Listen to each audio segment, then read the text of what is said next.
Hello, and welcome to the Employee to CEO podcast. I'm your host, Monique Nicole, and I am so excited and happy that you're here.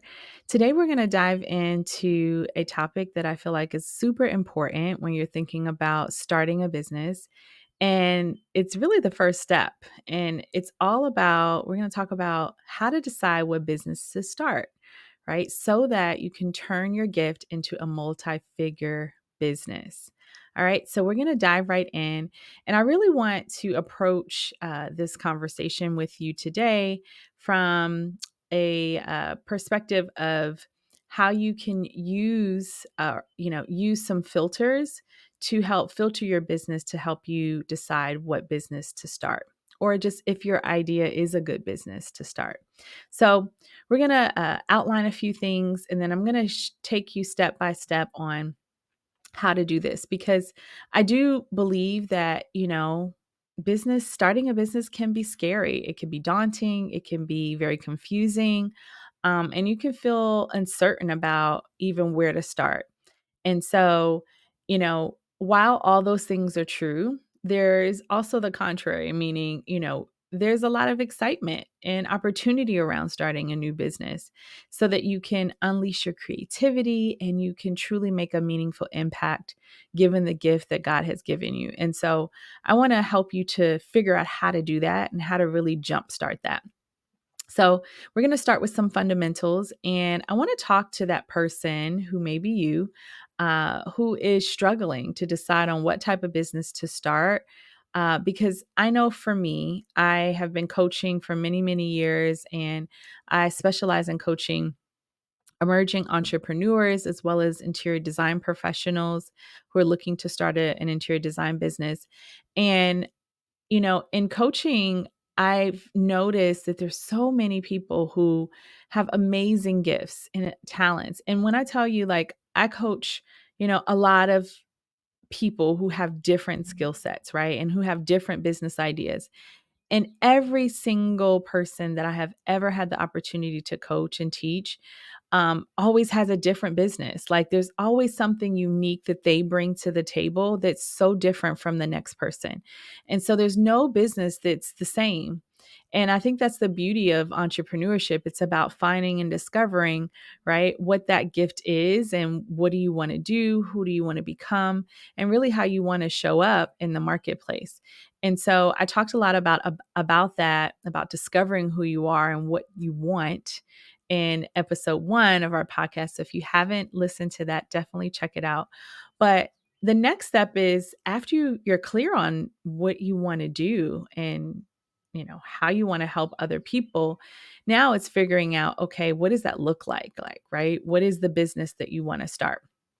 And so I find that a lot of times people get stuck in this area because it does require some thought, right? It requires some research and doing a little bit of legwork up front just so that you can jumpstart and kick off your business successfully. So let's dive right in and let's talk about what are some of the things that you can do to help you figure out what business to start and if it's a good business idea. Okay. So we're going to unpack this step by step and take you through this process. So the first thing is, and I'm going to phrase this in a way where we're talking about filters, right? So, what are some of the filters that you can put your business idea through so that you can, make sure that it's a good business or a viable business? So, the first thing is you want to think about the first filter is you want to really think about what are you passionate about and what are some of your gifts, right? In the business idea. So you want to reflect on some of your passions, what are some of your interests, and even what are some of those unique talents that you have, right? I love the fact that we're all built and designed uniquely. And so, what I'm gifted in is not necessarily what you're gifted in, right? And vice versa. And so, by aligning your business idea with your natural strengths and your interest, you'll not only enjoy the journey as you start to build the business, but it'll also increase your chances of success. So, this is a very important filter to think about. I'll give you an example. I remember how I use this filter to come up with my business idea was when I purchased my first home. And I've told this story, quite often, but if you haven't heard it, I'll share it again. And, it's a very pivotal story for me in my life, because it was the time where I purchased my first home and I completely decorated it myself on a budget. And I completely and truly enjoyed the process. Right. And let me just also say, I knew nothing about interior design or interior decorating. I really just honestly I had purchased my home because I was trying to get Uncle Sam off my back. Right. If I'm really honest, I purchased this home. I was single. I wasn't married. I didn't have any children. I had like no tax write offs. And I was making six figures and well over six figures in my job at the time. And I needed something to offset, my taxes, because I was just getting beat up. And I remember talking to a friend of mine who was in real estate. And I said, "Hey, what can I do? I'm not a tax expert, but what can I do to kind of help relieve some of these taxes?" And she said, "Well, you're not married, you don't have any kids. Are you pregnant? Are you planning to have kids?" And the answer to that at that time was no. And she said, "Well, the next best thing is you can purchase a home, right? It's a big purchase, but it's a great tax write off, even if you decide to turn it into an investment property down the road." And so that's what I did. I purchased my home and I got something that I could afford. And let me just say, it was a one-bedroom condo. It was on the third floor of my building, and it was downtown Newark, New Jersey. And it was, right in the heart of the city. It was 2 blocks from the train station, so it was perfect as a perfect location. Because at that time, I used to, I used to transport and go into the city in New York City to work, and it was right next to the Prudential Center, which is like the big, center where they have all the sporting events as well as concerts and shows. And so it was in a great area, great up and coming area. And I purchased the condo. And long story short, it's no frills, all bare white walls, nothing special about it, except that it was mine and I could do whatever I wanted with it. And that is exactly what I did. And I decorated it and completely transformed it. I remember, having my housewarming, people asking me, "Who did you hire to design your home?" And I shared with them, it was just myself, and I just took my time. And I really enjoyed the process. And I had to take my time because I didn't have, a budget to design my home. I just kind of was going step by step, little by little. And by the end, it looked like a completely different place. And that's kind of when the light bulb went off for me that, hey, I've got a gift in this. And so that's really what propelled me to explore interior design and interior decorating to help me, you know, really flesh out, okay, what about this do I like? And, what are the things that I would like to maybe explore into starting a business? And so this is what helped me decide, to start my interior decorating business. And I'm so glad that I went through that process, because one of the things that it helped reveal for me is that while I knew I liked and loved, I should say, interior decorating, what I didn't really like so much was the construction work. I remember hiring someone to remodel my bathroom. And while like I can envision in my mind the tile that I wanted, the faucets that I wanted, all of the materials, when it came time to actually doing the work and like gutting the bathroom and putting the grout down, all of that stuff, like I wanted no parts, right? And I ended up hiring someone to do that work, thankfully. But it really helped me see like what areas of my business I wanted to be involved in, or the areas that I didn't. And that is why I actually ended up deciding to become an interior decorator versus an interior designer. And this was research that I had to do to figure out the difference between the two. And it was really helpful for me because that helped me to really get clear on the path that I wanted to take into starting a business. And so understanding your passions, and your interests and all of that is really important, so you can get crystal clear on exactly the business idea you want to start and what specifically you want to do. Okay. Another example is of this really kind of discovering my passion and what I was interested in doing was even after I started my business. I was about 4 years into running my business. And I remember going to different design industry events. And I remember one in particular where the light bulb went off for me again. And it was an event that I had actually hosted and put on at Ferguson. Shout out to Ferguson.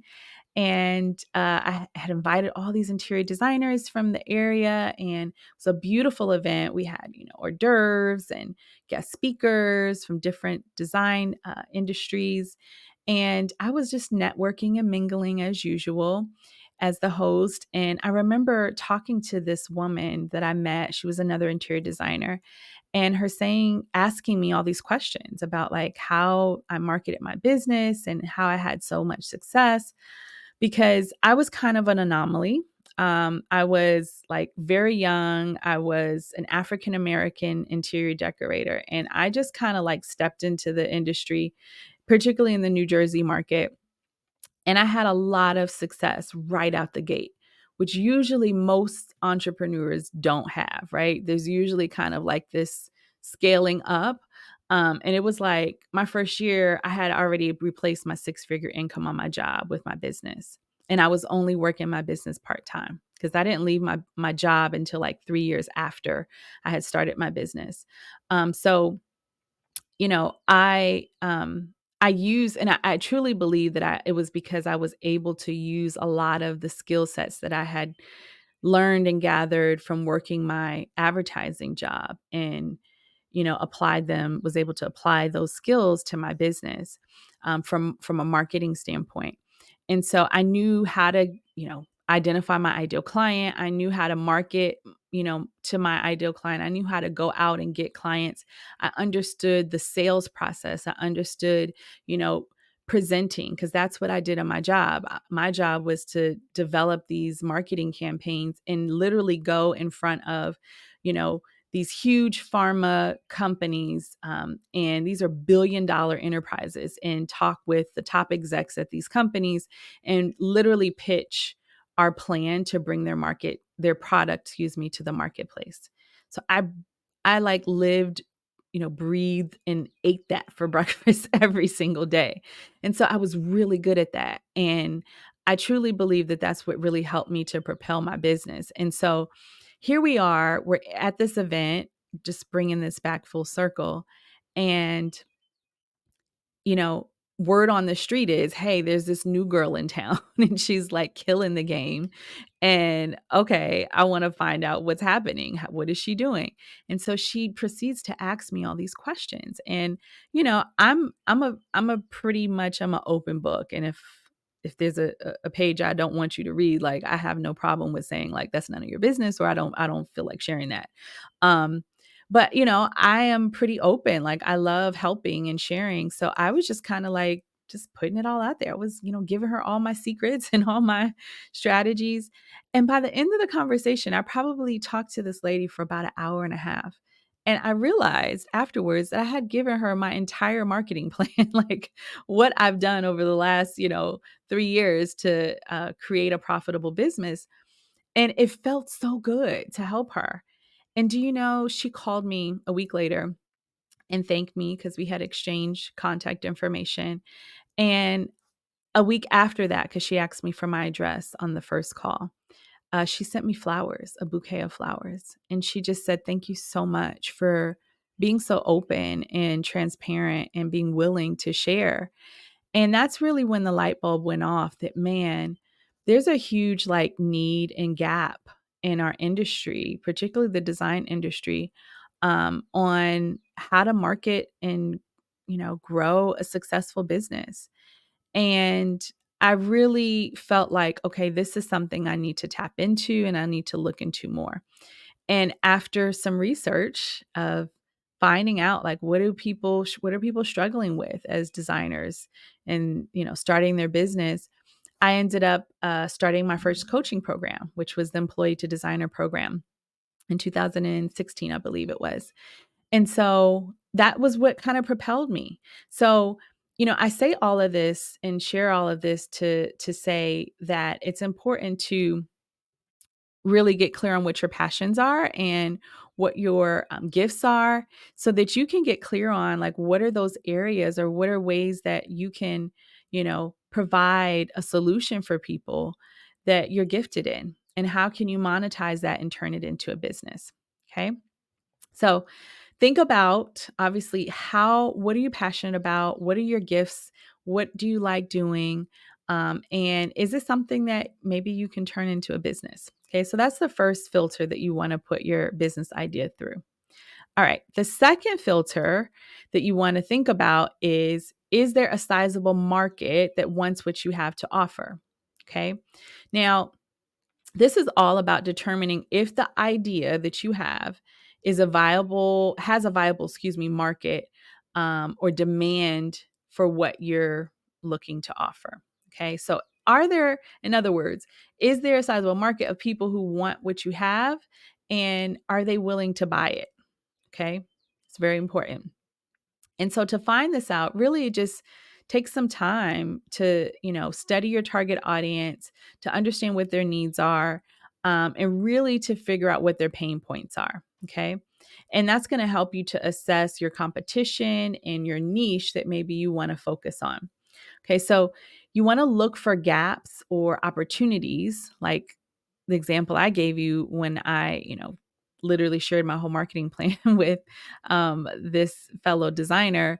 That was a moment that I was like, wow, there's really a need for this, right? So you want to think about where are those opportunities, where are those gaps of opportunity that you can help solve a problem. Okay. And then you also want to consider doing things like conducting surveys or focus groups to gather feedback from potential customers, just so you can really, start to get a better understanding of who they are and what it is that they need. Okay. So there's a couple of strategies that I want to share with you that will help you to kickstart this. And then I'm also going to share some additional resources in the show notes for you. So the first resource that you can tap into or use to help, learn more about your ideal client is TubeBuddy. Now, TubeBuddy is a subscription-based service, and it's connected to your YouTube channel. And what it does is it allows you to research things like what are the top keywords people are searching on, or what are some of the topics or videos that people are searching about in regards to whatever it is that they're looking for. So this is a great way to kind of do some market research a little bit, to understand like what are people looking for? What do they want to know, right? And you can even like type in your business idea and see what comes up. Right now, two things are going to happen. Whether it's either going to be a whole bunch of stuff is going to come up, and that's going to give you a lot of information to look through and see what people are, looking at, or nothing's going to come up. And this might be a sign that maybe your business idea isn't something that people want. Okay. So this will help kind of guide you and steer you in the right direction. The other thing is to do some social listening, right? Particularly with Facebook groups. Facebook groups are great because if you know which groups to go into, right, you can usually have a good idea once you're clear on who your ideal customer is. You can go into these groups and see what people are talking about, right? See what people are, complaining about. I can give you an example. I remember we did this social listening market research exercise for a product that we were looking to bring to the market around dry eye disease.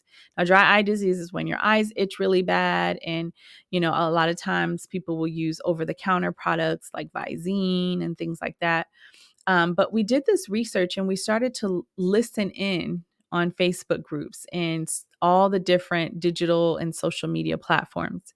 And what we found was we got really clear on the language that people were using. So we, found that people were talking about dry eye disease in a way where they were saying, my eyes feel like I have sand in them. Or, they would complain about the fact that, they would use over the counter products, but it would only last temporarily. And that they really wish they had something that was long lasting, right? So that would really relieve the pain and the itching and the dryness for a longer period of time. And these were really great insights just to understand the language that they were using and what are some of the things that they were having challenges with. Because it really helped us to position our product, especially if, when our product had an efficacy of like, the counter. So, like, for example, where people were saying, Visine or another product, only lasted for a little while, maybe an hour, and then the dry eye came right back. You know, our product was more long lasting. So we could say something like, this lasts for hours. You don't have to, keep putting drops in, right? So that could be a selling point, right? So just for example. So again, listening in on these social media groups will really help you. The other thing is reading Amazon book reviews. So going on to Amazon, maybe typing in your business idea name, and then looking at what books come up. And obviously the most popular books are the ones you want to kind of click on. But looking at these books and seeing what are people talking about? What are they complaining about? What do they like about the book? What really helped them from the book versus maybe what they wish was in the book that wasn't. Okay, so these are great, another great way to tap into your ideal client and really understand what their pain points are. The other thing is looking at search Google, right? So Googling and searching on Google around your topic and just seeing what comes up, seeing what people are searching on, what resources are already out there. And this will give you a hint or, give you some insight to who your competition might be. So you can kind of see what's out there and it'll help you to identify where their gaps are. So you might find other competitors that already have a solution, but you might see that, okay, well, they're offering this, but they're not offering that, like something that maybe you want to offer. So this is a great way to kind of see where those gaps are and where those opportunities are for you. And then last but not least, which is my favorite, is doing interviews with people who you think might be your ideal client, right? I can give you an example of this that I just remember like it was yesterday. I remember uh, being in, I want to say it was high school. It was high school. And I had this project for one of my classes where I had to interview an entrepreneur.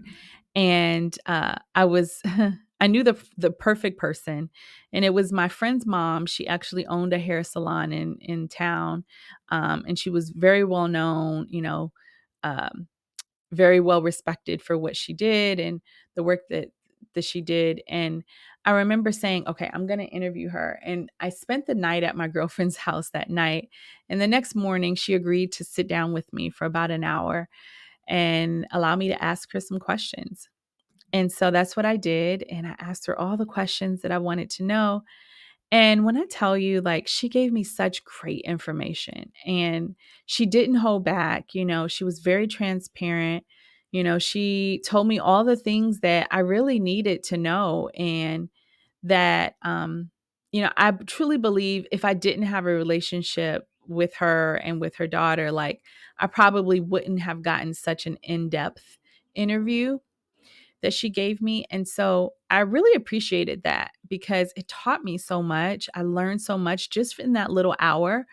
And so don't neglect the opportunity to just speak with people who you may think are your ideal clients. And it could be a friend, like in my case, or it could be a family member, or just someone that who's an entrepreneur who, may be able to, not an entrepreneur, excuse me, but someone who is your ideal client or similar to your ideal client, that can really give you some insight on who you're looking to go after or just, give you some insight around, starting your business. All right. So as I mentioned, I have some additional resources in the show notes so you can check those out if you're interested in really doing some additional market research to understand who your ideal client is, and if this is a sizable market for your business idea. All right. Now, number 3 is all about figuring out, is your business scalable? Okay, this is the filter number 3 that you want to put your business through, which is the business scalable? Now, this is one that I feel like a lot of emerging entrepreneurs skip over because it requires you to think long term, right? And a lot of times we're thinking short term, like, how do I just get the business started, right? Not necessarily how do I keep the business going for years and years and years to come. But this is important to think about now as you're thinking about your business idea and what to start your business with. You want to think about, is this business scalable?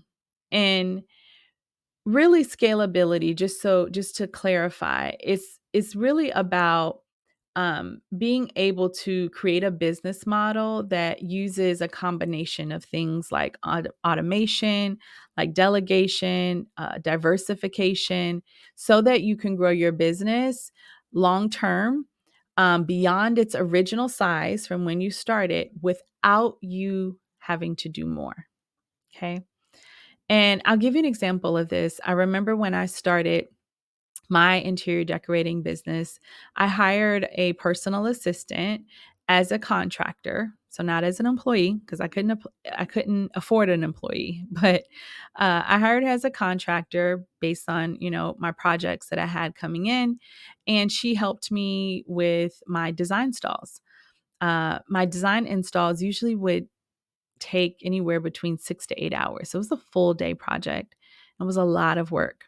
And literally, I would go in and transform someone's home and decorate it in one day. Okay. And a home could be, 4 to 5 rooms. It could be 2 rooms. It varied, but it usually was a very long day and required a lot of assistance and support. And so I hired her so that it wouldn't just be me, and I could have some help.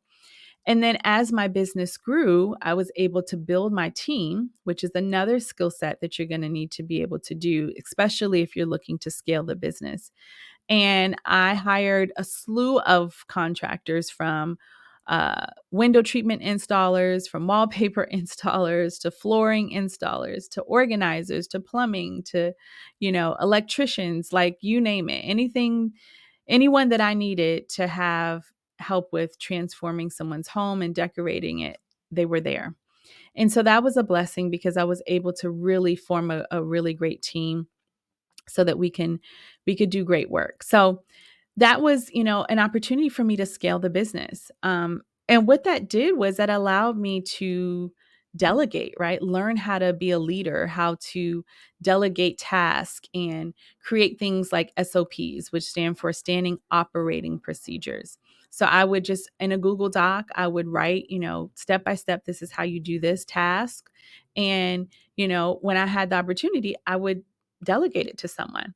And so this is important because being able to build this skill set early on will help you to grow faster and make your business more scalable.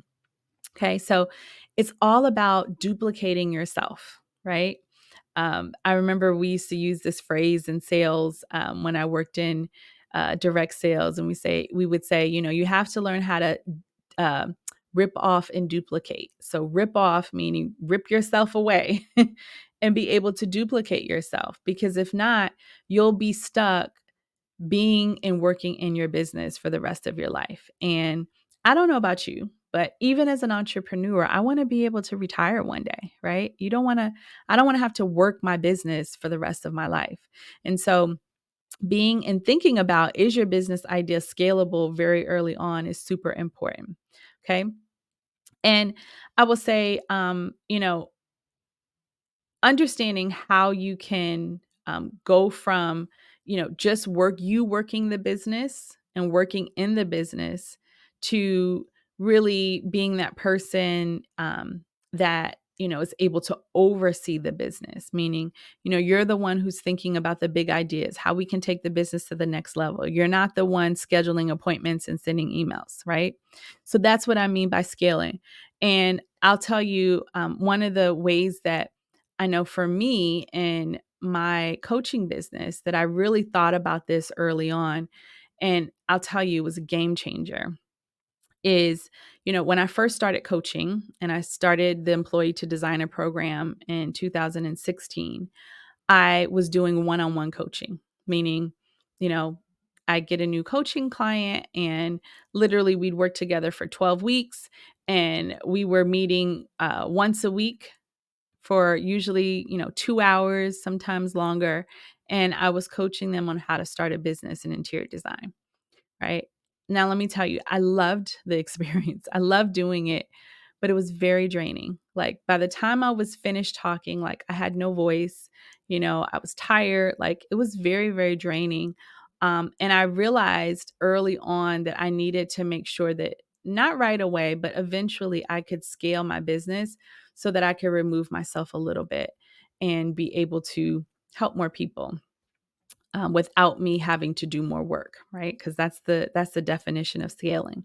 And so I had in my mind, and I had a plan years ago that I was going to transition to from one-on-one coaching to more of a group coaching model, which is exactly what I've been able to do. And it's been such a blessing because now I get to help more people, and I also and still do what I love doing, and still have the same, if not more, I would say, impact on my clients' performance, and they're helping them getting the results that they want.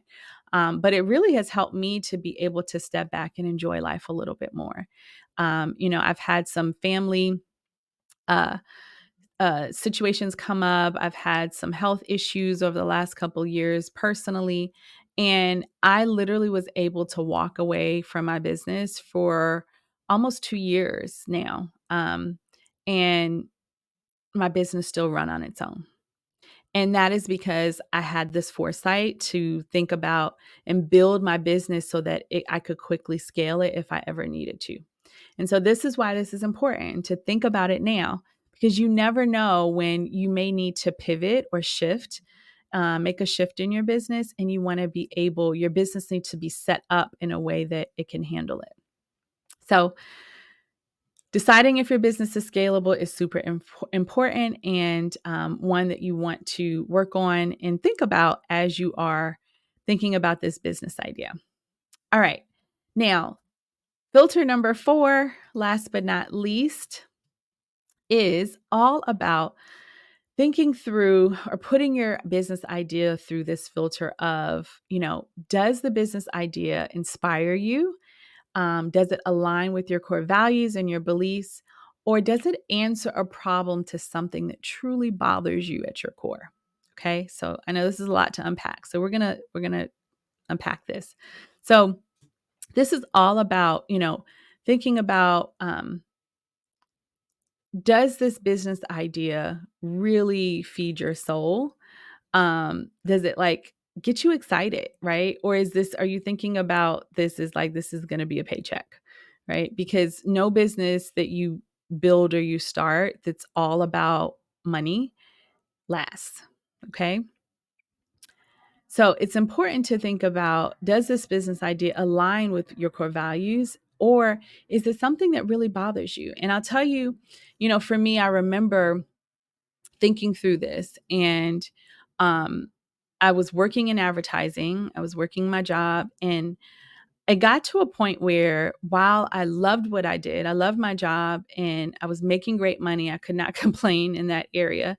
Uh I would go into work and I would feel sick because I got to a point where what I was doing in my job no longer aligned with my core beliefs and my values.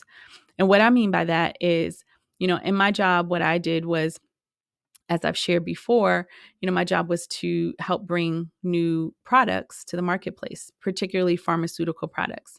And I had gone on this health journey. I had a diabetes health scare. And, I was put on medications and to help control my sugars and things like that. And I remember having an appointment with my doctor, and my doctor saying, listen, hey, I can put you on all these medications, but really, if you just change your diet, it'll fix pretty much everything. but that's a personal choice. And I made that choice and I ended up reversing my prediabetes and I got off all my medications and all of that.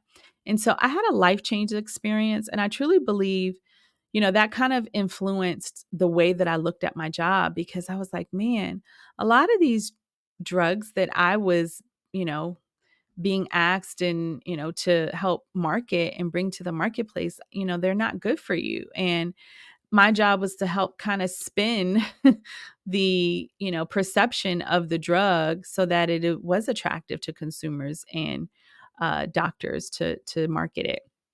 And so long story short, I got to a point where I just didn't feel good about my job and what I was doing. And not that, there was anything wrong particularly, but it just wasn't aligned with what I believed in and what my values were. And so I really struggled with that. And I remember there being times where I would go into the office and I just did not want to be there. Like I didn't want to do my job. I didn't want to just be a part of any of it. And that was, I believe, kind of like the calling for me to say, like, I really need to look at what I want to do with my life, because I knew this wasn't it. And so before you get to that place of starting a business, that's just, you feel like maybe lucrative, but it might not be something you're really into or that aligns with you. I encourage you, as you're filtering your business ideas, to make sure that aligns with your core values, because it will eat at you. It will, really hinder your success long term if it doesn't align. So that's one example, and hopefully that kind of helps paint the picture of kind of what that should look like when you're putting your business through the filter, through this filter. Another thing is that you can really think about your business idea from this perspective of, does your business idea help solve a problem that truly bothers you to your core? Okay. I mean, like, when you think about it, you just get angry that, like, there's no solution out there for it, right? And I'll give you an example. Uh, I remember, um, you know, completing my interior decorating degree and thinking to myself, wow, I learned everything about the principles of design, how to decorate a home, right? All those things. But I knew nothing about how to start. I learned nothing, about how to start an interior decorating business. And I couldn't believe it. Like, I had spent over a year completing the program. And then I thought back to all of my education that I have had also gained from getting an undergraduate degree, and getting a master's degree at New York University. Like, I had did all the things, and I had never once learned. And I have business degrees, right? I went to school for business. My undergrad is in international business and economics with a specialization in marketing. And my master's was in interactive and direct or digital marketing, right? And one of the things we had to do for our dissertation was start a business, right? But other than that, I didn't learn how to start a business. And actually, ironically, and this is how I knew that I wanted to be an entrepreneur very early on, was because I had to intentionally go back to school. I did an exchange program. I kind of did it backwards. I went to school in England, in London, England, for my undergrad. And then I did an exchange program. I came back home to my hometown and I went to HU, Hampton University. Let me clarify. Shout out to HU. And I did I studied there, and I studied entrepreneurship, but that was my choice, right? So I think back of all of this schooling I did, and I'm like, man, I've got all this business education, but not once did I learn how to start a business. I was like, there's something wrong with this, right? And what I realized was, like, the aha moment went off again. I realized that, the educational system is not built to teach you how to become an entrepreneur, right? It teaches you how to go out and get a job and contribute to the economic workforce. Now, there's nothing wrong with that, right? To most people. But for me as an entrepreneur, I felt some type of way about that because I'm like, okay, you know, I feel like this should be something that is offered in school, even from a young age, but it's not. And so that bothered me. And that was one of the reasons why I also started my coaching program, because I felt like people are not being taught. You're going to school, you're spending all this money in college and university and whatever it is that you're studying. And especially if you're studying in the business sector and you're not being taught business or how to start a business. And that really like angered me and really bothers me even still to this day. As you can tell, I'm getting emotional talking about it.